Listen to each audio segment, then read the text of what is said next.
So there was no problem if you were gay. Oh, that's fine. It's like saying you had blue eyes rather than brown eyes. And so that was very liberating. And yeah, but as I also describe in the book, and in a sense this is right at the end of it, 1981 was the very, very beginning of AIDS. For Sir Stephen Hough, however, it hasn't always been a scene of global attention and the bright lights of the stage. In fact, the critically acclaimed concert pianist was born and raised to a working class family in the Wirral. With neither money nor musical talent running in his family, it's his passion for his craft that has carried him to his great heights of success. He's documented all of this in his memoir, Enough Scenes from Childhood, which came out in January, and he's just returned from a nationwide tour of the US. He joins me now to tell us more. Stephen, welcome to the program. I don't really know where to start because you are truly the definition of a polymath, even though obviously your main focus is your brilliant piano playing. So what is it that motivates you first and foremost? Panic. No. But actually, it's not far from the truth. I wonder how much practice I would do if I didn't have a concert around the corner. I think deadlines are sometimes the thing that there are sort of crusts of bread, aren't they, as we continue in our professional lives.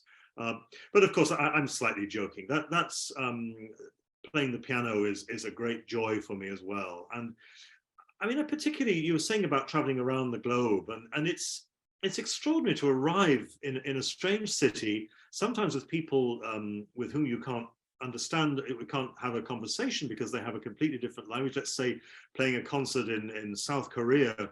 And yet somehow, once I start playing the piano, we have a common language. And it's an astonishing thing. And it never fails to amaze me and to, well, to inspire me, actually. I never think of classical music audiences as being particularly rowdy or feeding back in the way that, you might expect the crowd at Glastonbury to roar and sing along or whatever, where you know what you're getting back from them. But is it something equally affirming, but just expressed differently? So is there a difference, for example, if you're in America or South Korea, or can you tell where you are from how the audience reacts? Well, there are certain things that you can tell. For instance, in Holland, you always get a standing ovation. For some reason, it's part of the culture there. Even if you've played badly and they hate you, they'll give you a standing ovation. People in America often are more rowdy. I mean, there's sometimes stamping and sometimes whistling and so on. But what's really interesting about classical music is it's the silence that really matters. You can shout at your partner all you like, but it's actually when you whisper that the special intimate moments happen, when just the two of you are sharing that. And I think classical music has something very similar to that. I want to reach out to my audience, of course, but I also want to draw them in. I want them to be an active participant in a concert. I think this is something maybe that people don't quite understand. Classical music is a bit tough sometimes. The attention span is long at this time in history when we're used to 10 seconds is too long a clip on the internet to get a real response. But classical music is in much bigger segments. And of course, it reaches back over history. I'm playing Brahms' concerto next week, which was written almost 200 years ago. So we're spanning the centuries and we're spanning the attention span, which is longer. And so from an audience, when you come into a concert, I think what we all really want is for you to enter. It's almost like going to church or to the temple or wherever you might go, or just into a beautiful forest or field. We want to create that magical silence, which transports us really to a different level. I think rock music does it by crazy ecstasy and perhaps sometimes by drugs. I mean, the idea that you get outside of yourself in this wild abandon. Classical music does the same thing, but in a way on the opposite ends of the spectrum. I was interested to read some of your descriptions of classical pieces because you really pull on the natural world, don't you? Particularly, well, I mean, in lots of things that you've written, but also in passages in your newish memoir. How is it that music evokes for you? I mean, it really does seem to play with your imagination into a very sort of visceral connection with nature. Yeah, I think, and with nature and with what goes beyond nature too. I think that I've always thought of poetry in a way as, or the poetic impulse as the beginning of all the arts, really. It's this idea that we take words, which we all know what words are, and but we want to go beyond them. And I think this is what, painting does. This amazing Vermeer exhibition going on at the moment in Holland at the Rijksmuseum. It's not just that there's a woman's hand and you see it's a woman's hand. It's taking you beyond that hand to, why am I so moved by this particular picture? The same with words. We read a poem and yeah, the words, we understand each word as it comes, but somehow together it makes up something which is ecstatic, literally standing outside ourselves. And for me, music does the same thing. They're just vibrations in the air, but somehow when we hear certain melodies, and this can be true of pop music, I just heard for the first time in absolutely years, Joni Mitchell's From Both Sides Now recently. And of course, it took me back to my childhood, but it also, there's something very poetic in that, because it's both a beautiful tune and very touching words. And somehow the combination of the two lifts us outside of ourselves. And I think that's what being a human being is about. It's wanting to go beyond the everyday to something amazing, whether we find that in religion or whether we find it in the arts or in a combination. It's funny you should bring up Joni Mitchell. I've been listening so much recently to Hejira.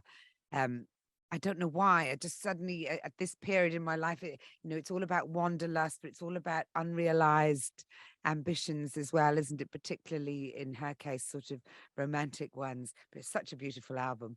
I don't know I it. know. I must look it up. Thanks for the Oh, it's recommendation. wonderful. Oh, it's wonderful. And I think it'll really appeal to you because she describes, lots of it is her. I mean, she seems to be writing these songs from planes, looking down at the crisscross of America spread out before her and things. It really is an album about wanderlust, I think, in many ways.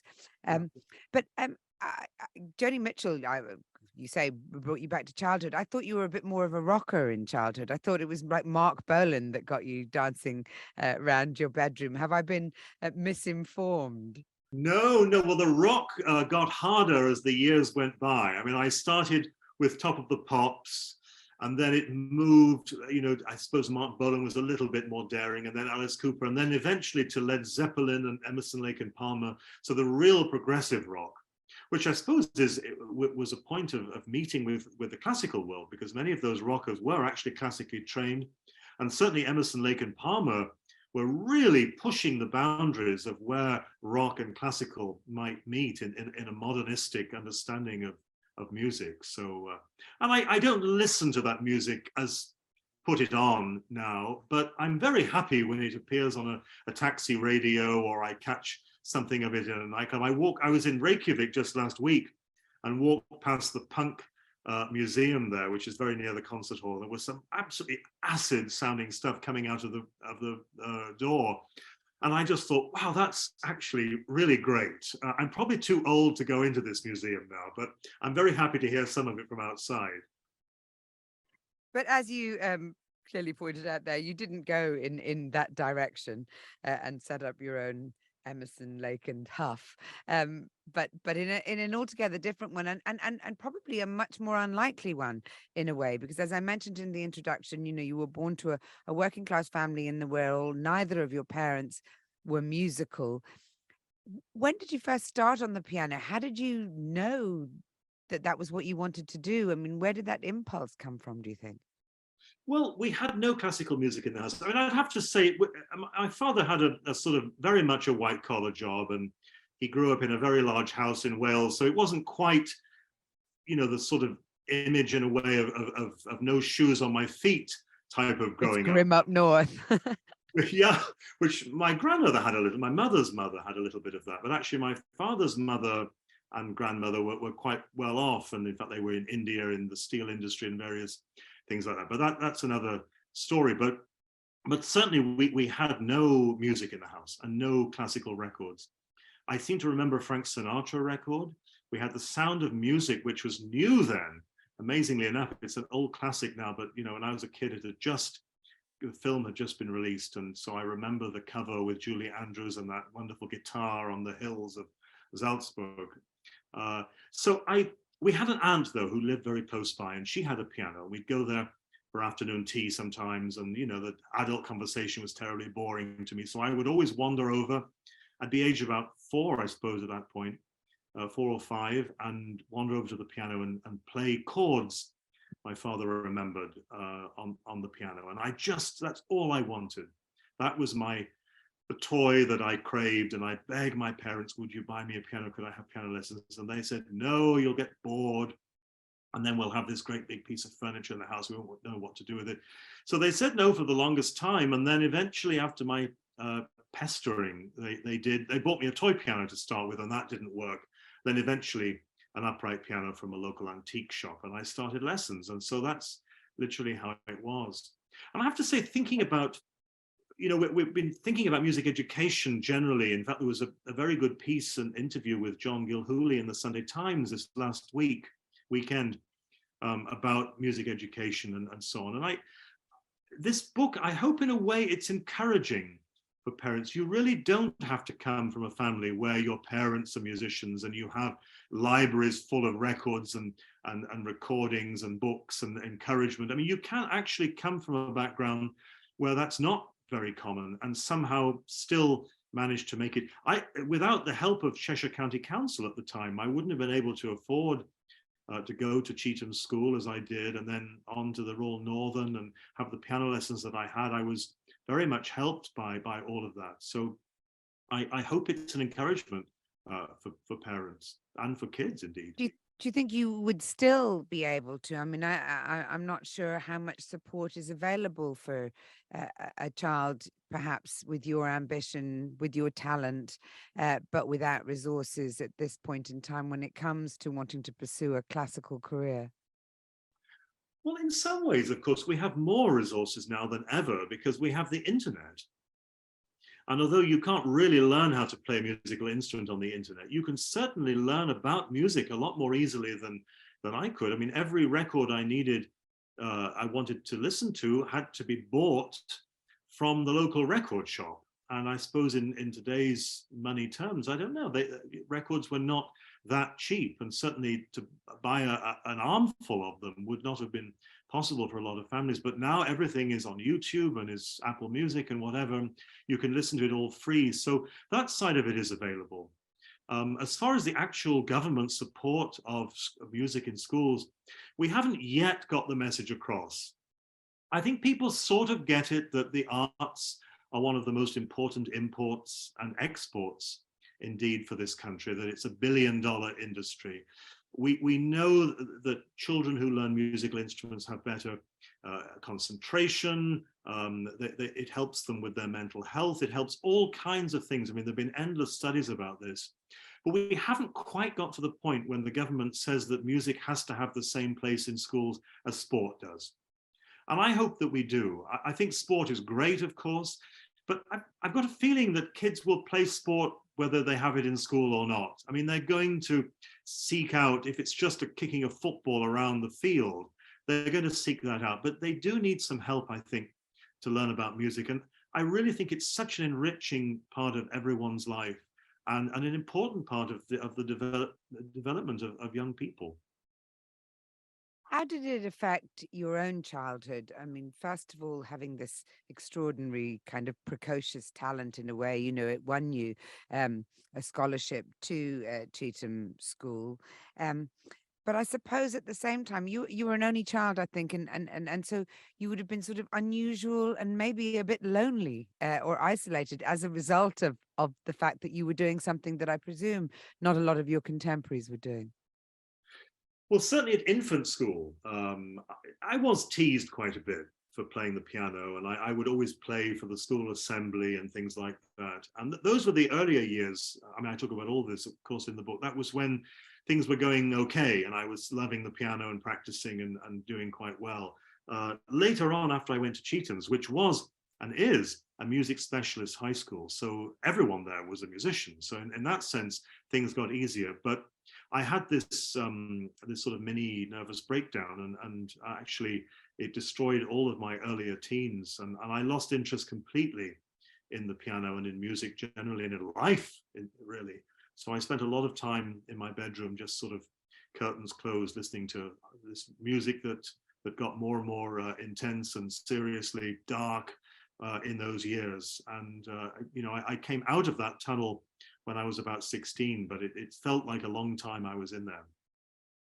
I think it was precipitated by a sort of random act of violence. You were mugged on the way home from school, but it sounds from your book that school itself was quite a difficult, chaotic environment. What do you think were the contributing factors to that period? Because you stopped going to school for over a year, I think, and quite a difficult thing at that age, and then to reintegrate. What were you feeling?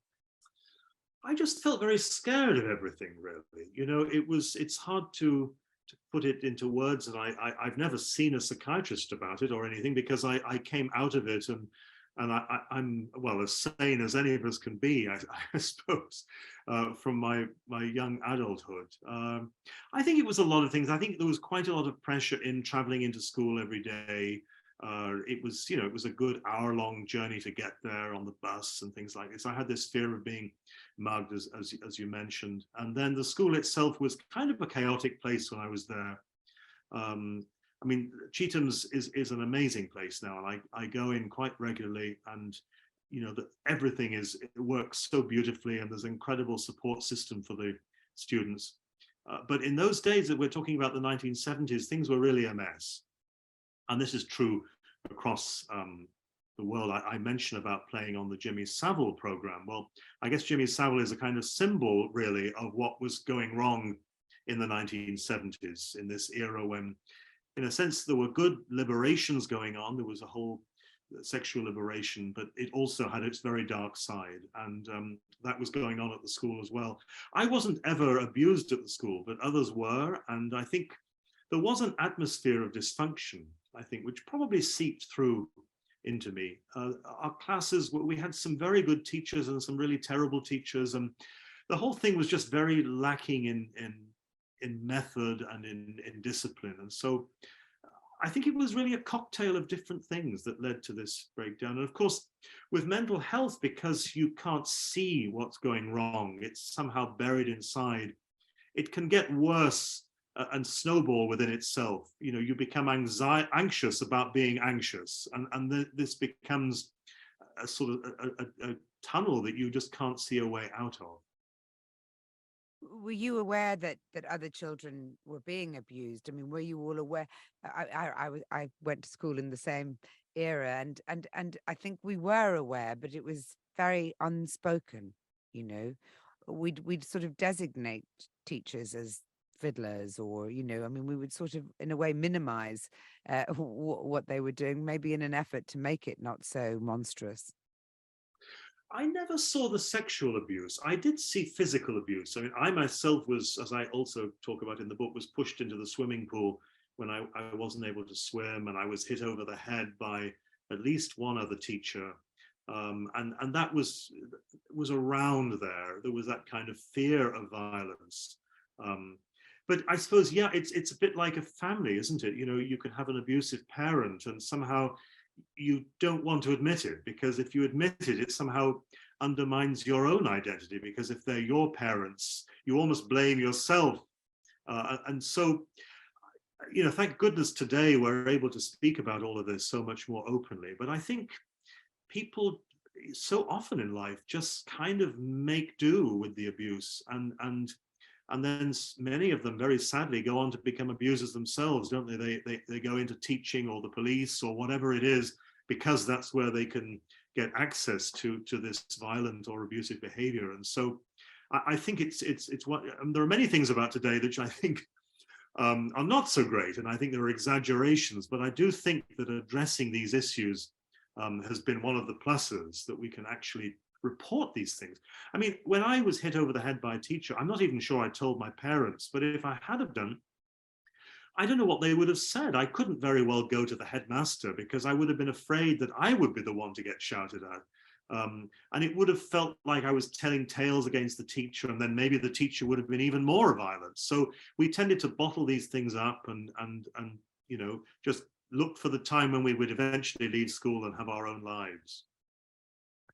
But I think I'm not sure about bottling it up, but I think this is around the same time that you then developed an interest in Catholicism, despite coming from a very Protestant family, and we nearly lost your talent to the priesthood. What made you swerve in the other direction and head to Juilliard School of Music in New York? Well, it was the suggestion of the priest that I was speaking to about the possibility of having a vocation. I'd become a Catholic when I was 18, and it coincided with an order that came into my life during those years. I started going to Mass when I was 16, and eventually I was actually going every day when I was at the Royal Northern College. But it gave a certain kind of stability, and I don't want to make too much of it. I think people could say, well, it's a crutch. Well, sometimes crutches are useful if you have a broken leg. And I think it was more than that, but I'm happy to take the crutch argument because it certainly helped my leg to cure itself. So I'm very grateful for that.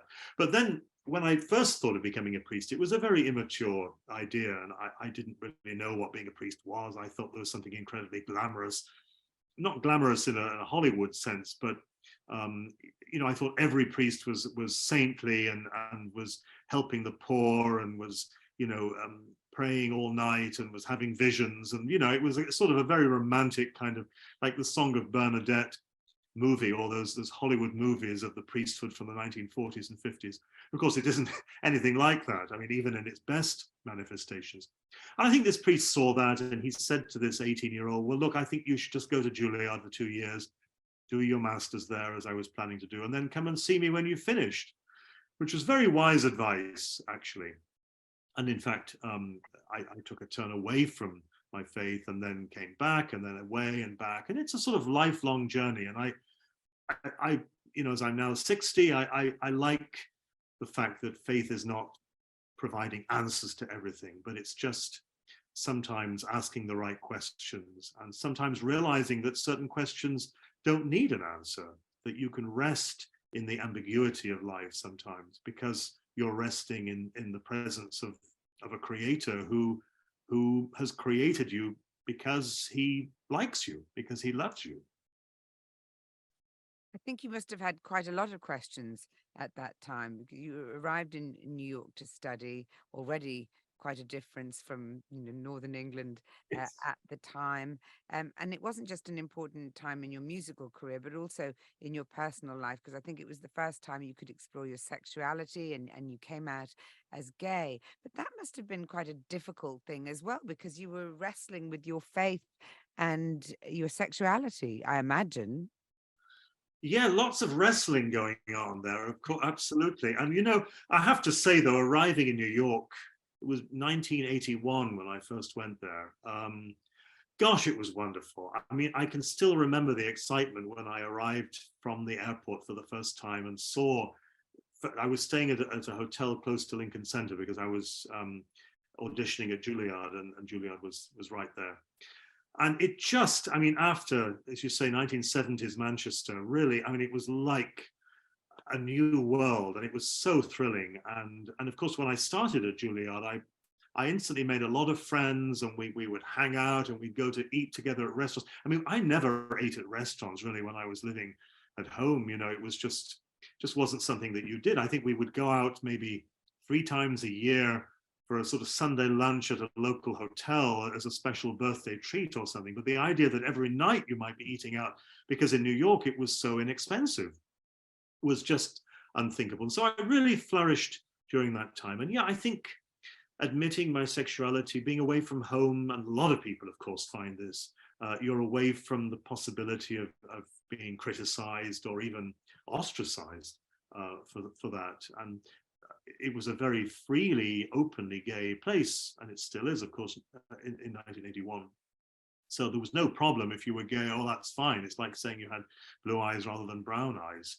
And so that was very liberating. And yeah, but as I also describe in the book, and in a sense this is right at the end of it, 1981 was the very, very beginning of AIDS.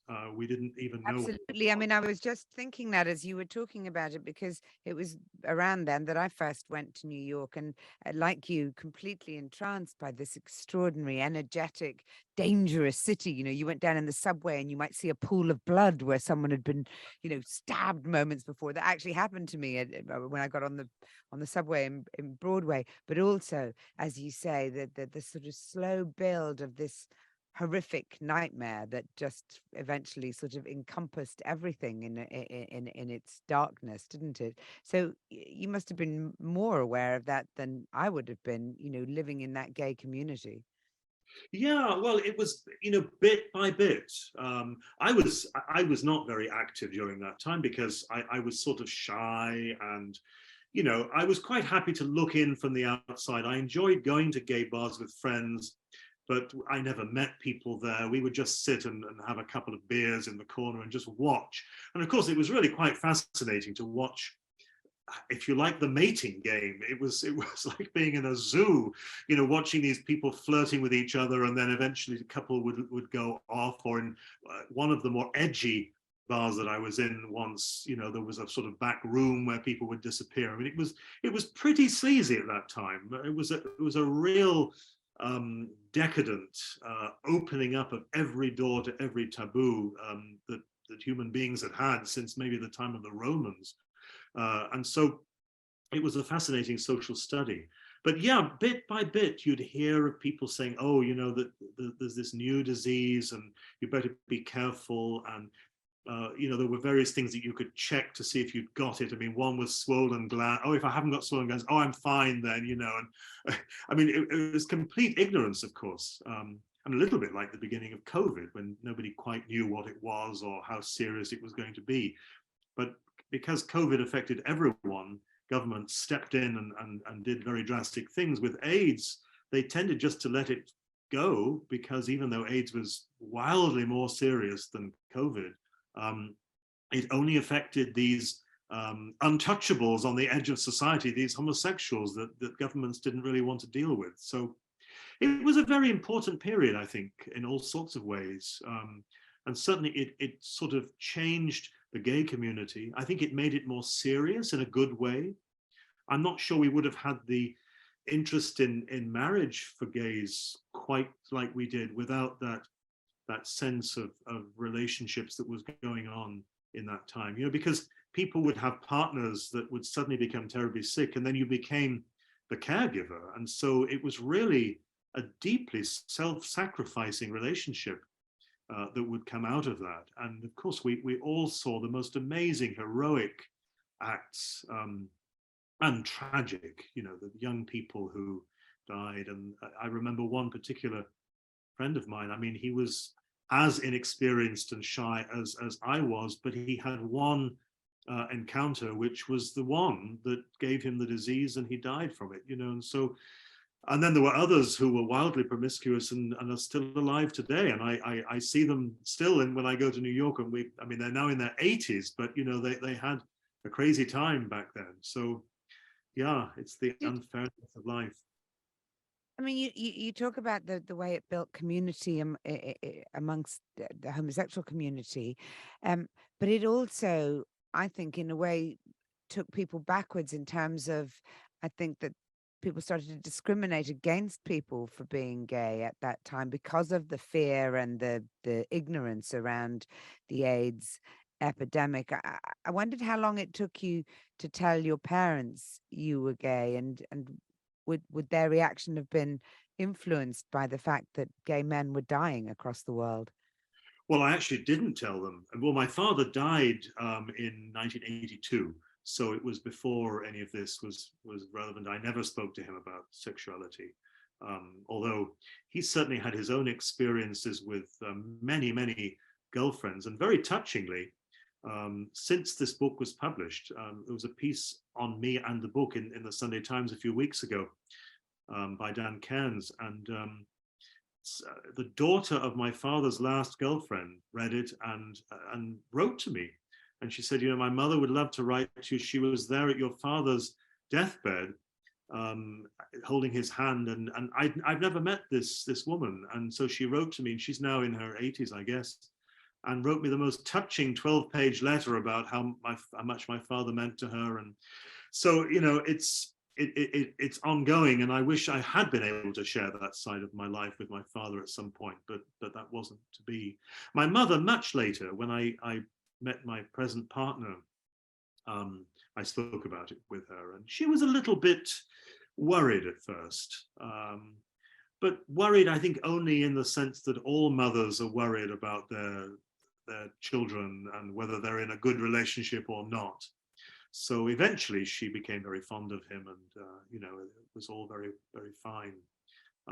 But no, you're absolutely right. It did have a huge setback, and it gave people who already were prejudiced the perfect excuse to discriminate, because it was seen to be a life and death situation, and you know, we didn't really know how you could catch this, and so the easiest way was just to banish gays. I mean, I remember talk about tattooing gays, about isolating them in quarantine, and there were all sorts of wild ideas that people came up with in the early 80s to try and deal with admittedly was a very scary moment. We've talked to you so much about your life, but not so much about your career. So before I let you go, well, two things. I want to come back to the memoir in a moment because that was just published at the beginning of January. But before I let you go, I mean, you've had the most stellar career, beautiful, beautiful piano soloist. What what would you choose as your favorite? I know this is hard, or maybe not. Maybe it's just banal. But your favorite concert, playing your favorite piece of music. What would it be? You don't necessarily have to have done the two things combined, but where would it be, and what would you play? Oh gosh, you know, it's honestly true, and I enjoy every concert that I play because, you know, of course it's thrilling to play in the most famous concert halls. I was just in the Concertgebouw in Amsterdam a few weeks ago, and it's got the most amazing history there. Standing ovation. And there we are, yes. And it was fabulous, and the orchestra is just great, and it was John Elliott Gardner, and it was Brahms' Second Piano Concerto, dream combination of everything there. But also it's absolutely wonderful to play in small towns with local audiences, and people in either playing in my home part of the world when I go and play in the Warrington area, or you know, in America. I've played a lot in America over the years, so it's fantastic to go back to play in places where I have friends. I'm going to play in the Sydney Opera House in a couple of months. I've been there many times, but not since the pandemic. And I have many friends in Sydney, and that's going to be very special too. I think this idea of being a sort of traveling troubadour, you know, or a traveling, like the old jugglers or the old storytellers that you think of in medieval times. I feel a little bit like a modern equivalent of that, bringing my whatever I can do to town, and hoping that they don't throw rotten eggs at me, but I get out of there alive. You so have to get yourself a copy of Hejira. I know you're going to love it. So before you go, you did publish your memoir, Enough Scenes from a Childhood, at the start of this year. Put so many of the memories that we've been talking about into that book, and it's had some incredibly glowing reviews, and it's such a beautifully written memoir. It's been described by some critics as a letter to your father. Um, so if it is a letter to your father, even if it isn't, what is it that you'd want him to know as you look back now on your career and your life to date? Because obviously there's probably another good half of it still to go. Oh, well, you know, he died when I was just 19. So, you know, I never had a chance to be an adult with him. And I think it's, you know, because I did with my mother, and it's a huge change when, you know, for my mother, I was the breadwinner. You know, she supported me and my parents during my childhood, and then, you know, the tables turned, and it was a wonderful way to repay them for such generosity. I really had wonderful parents in that they supported me without ever pushing me. I never felt pressured to have this career. They weren't trying to live their ambitions through me, but they were proud without being they brought me down to earth, and that there was no sort of sense of them overprotecting, but I just feel very grateful to them. My father was really a remarkable man. I realized, I think of him, a lot of the time. I mean, I wouldn't say every single day, but most days. I think of his interesting, sort of weird political. He really didn't fit in anything. He had views all over the place, but they were all really carefully considered. He wrote poetry, he painted, he charmed women, so that 40 years later, I still have them coming up from every side saying, "Oh, your father was so lovely," and "Oh, he was the joy of love of my life." So I'd love to have experienced a little bit more of the adult man as being an adult myself. So, but this book, I send it to him wherever he is now, and I was so happy that I was able to put one of his poems in there that I discovered amongst some papers, because I think it sort of does sum up a little bit of his own Joni Mitchell moment, if you like, this idea of, having so much to say, and yet somehow, will it matter? Will I be able to say it in the way I want to? Well, you've managed to say at least some of it in the way that you want to with that wonderful book. It's been a total pleasure talking to you. Thank you so much. My pleasure Sir too. Yeah, Stephen. thank you. Thank you.